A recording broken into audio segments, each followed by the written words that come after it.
Hello. हम पढ़ रहे थे कि मॉडर्न पीरियोडिक टेबल में एलिमेंट की प्रॉपर्टीज किस तरह से बदलती हैं। आज जो हम प्रॉपर्टी पढ़ रहे हैं that is called non metallic property और इलेक्ट्रोनेगेटिव नेचर। नॉन मेटल्स वो होते हैं जो अपने आप की तरफ इलेक्ट्रॉन्स को खींच लेते हैं।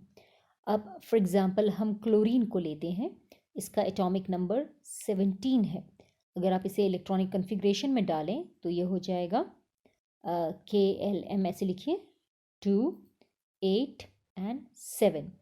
तो इसको सिर्फ एक इलेक्ट्रॉन की ज़रूरत है अपने आउटरमोस्ट शेल को भरने के लिए, और इसके पास 17 प्रोटॉन्स हैं जो कि बहुत ज़्यादा होते हैं। तो ये किसी से भी एक इलेक्ट्रॉन को खींच लेता है, और जब ये एक इलेक्ट्रॉन खींच लेगा तो इसके पास 17 प्रोटॉन तो रहेंगे ही, लेकिन इलेक्ट्रॉन इसके पास 18 हो जाएंगे।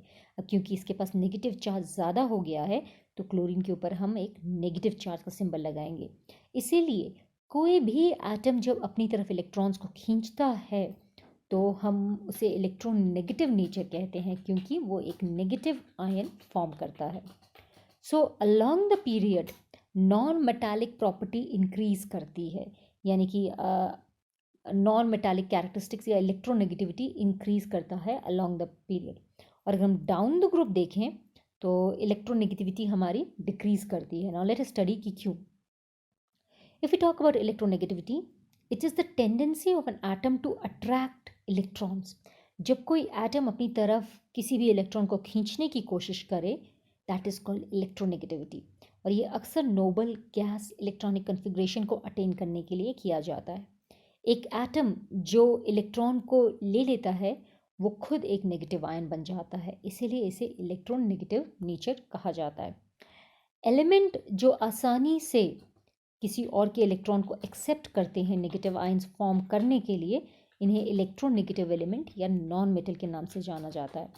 और इलेक्ट्रोनेगेटिविटी का मतलब है ability of an element to attract other electrons. ये देखिए, कोई अगर एटम दूसरों के इलेक्ट्रॉन्स को अपनी तरफ खींचता है तो हम इसको बोलते हैं इलेक्ट्रोनेगेटिविटी और नॉन मेटालिक कैरेक्टर।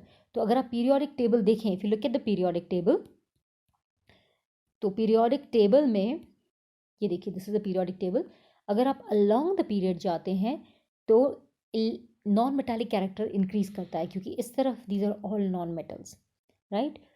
एंड अगर हम डाउन द ग्रुप जाते हैं तो हमारी नॉन मेटालिक कैरेक्टर डिक्रीज करता है। इसका कारण क्या है, ये देखिए, डाउन द ग्रुप हम देख सकते हैं कि down the group what is going to happen कि आपका जो न्यूक्लियस है उसका डिस्टेंस आउटरमोस्ट इलेक्ट्रॉन से दूर हो जाता है। तो जितना ज़्यादा डिस्टेंस दूर होगा वो आने वाले इलेक्ट्रॉन को पुल नहीं कर पाएगा, because the distance is too far off. तो down the group electronegativity is going to decrease. जितना आप ऊपर रहेंगे ग्रुप में, न्यूक्लियस और आउटरमोस्ट शेल का डिस्टेंस कम होगा और न्यूक्लियस आने वाले इलेक्ट्रॉन को टाइटली खींच के रखेगा। तो अगर हम डिस्कस करें कि एक पीरियोडिक टेबल में फ्लोरीन सबसे ज़्यादा नॉन मेटालिक है या आयोडीन सबसे ज़्यादा नॉन मेटालिक है, तो हमारा आंसर रहेगा फ्लोरीन, क्योंकि फ्लोरीन का साइज़ बहुत छोटा होता है तो उसका न्यूक्लियस किसी भी आने वाले इलेक्ट्रॉन को अपनी तरफ टाइटली पुल करेगा। जबकि आयोडीन का साइज़ काफ़ी बड़ा है और उसका न्यूक्लियस आने वाले इलेक्ट्रॉन को टाइटली पुल नहीं कर पाएगा। तो electronegativity will decrease down the group, right. इसके साथ साथ हम नोबल गैस कन्फिग्रेशन को भी स्टडी करना चाहेंगे। ये हमारे पास हीलियम है, इनको हम नोबल गैस कहते हैं। The 18th group is known as the noble gases. Helium का एटॉमिक नंबर 2 है।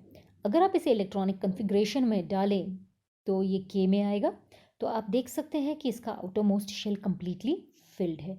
तो हीलियम को ना किसी इलेक्ट्रॉन को लेने की ज़रूरत है, ना ही किसी इलेक्ट्रॉन देने की ज़रूरत है। Next let's talk about neon.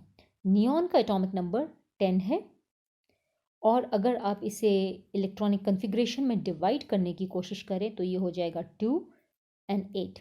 आप देख सकते हैं K भी भरा हुआ है और L भी भरा हुआ है। तो नियॉन के सारे शेल्स भरे हैं, तो ये भी किसी के साथ रिएक्ट नहीं करता है।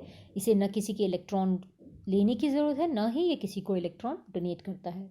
अब ये नेक्स्ट एटम हमारा आर्गॉन है, जिसका एटॉमिक नंबर है 18। अगर आप इसको डिवाइड करें KLM में तो 2 यहाँ आ जाएगा, 8 L में आ जाएगा क्योंकि मैक्सिमम इसमें 8 ही आ सकता है, और 8 आपके M में आ जाएगा। K भी भरा है, L भी भरा है और M भी भरा है। सो आर्गॉन का भी इलेक्ट्रॉनिक कन्फिग्रेशन कम्प्लीटली फिल्ड है। इसी तरह से इसमें जितने भी एलिमेंट्स हैं they will all have completely filled shells, therefore they are very stable. और सारे एलिमेंट्स कोशिश करते हैं कि वो नोबल गैस कन्फिग्रेशन को अटेन करें, या तो इलेक्ट्रॉन लेकर या फिर इलेक्ट्रॉन देकर। अगर वो इलेक्ट्रॉन किसी से लेते हैं तो हम उनको नॉन मेटल्स कहते हैं, और ऐसी प्रॉपर्टी को हम इलेक्ट्रोनेगेटिव भी कहते हैं, इलेक्ट्रोनेगेटिव। और अगर कोई इलेक्ट्रॉन अपना दे देता है तो हम उन्हें मेटल्स कहते हैं, और हम उन्हें इलेक्ट्रो पॉजिटिव एलिमेंट्स भी कहते हैं। तो इसके साथ हमारा टॉपिक कंप्लीट हुआ। Thank you and have a nice day.